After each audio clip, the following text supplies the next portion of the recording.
What's up, guys? This is your boy Noel, and this is Check In with Noel. And today we're checking in on a historical overview of Abyei.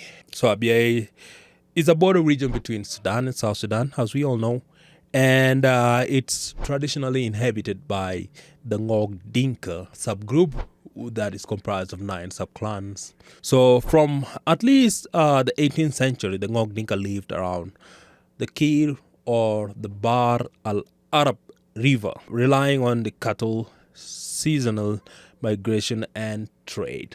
They coexisted and sometimes they clashed over the land with the Misiria, Arabs Misiria, an Arab nomadic group from the north who seasonally migrated southward for pasture and water during the dry season. First civil war in 1955 to 1972 affected the region as Abyei's people felt marginalized and caught between two political identities. Let's talk about the Addis Ababa Agreement. Addis Ababa Agreement in 1972 was the reason why the first Sudanese civil war came to an end.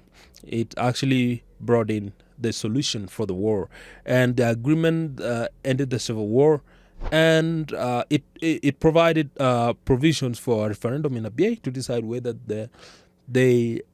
they should remain in the north or rejoin the south. However, the referendum was never conducted.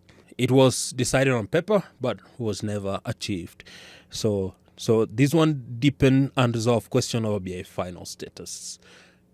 Listen, we are talking about Abyei final status right now, but I promise you, it didn't just start right now. It didn't start with the CPA. It started with the Addis Ababa Agreement. It started with the First Civil War, 1955 to 1972. That's actually when it actually started. So it's not something that's new. It's not something that we are starting to talk about right now. Abyei people have started talking about long time ago. History entails it. Stupid people don't understand that. Abyei was described as the bridge between North and South, but again, dispute prevented the referendum from taking place in 2011. When South Sudan became independent in 2011, Abyei's referendum still had not happened. Sudanese forces temporarily occupied Abyei the same year. That was in 2011 when the referendum being signed. So the Sudanese forces occupied Abyei and forcing most of Ngok Dinka people to the southern part of South Sudan. In 2013, the Ngok Dinkas organized a unilateral community referendum.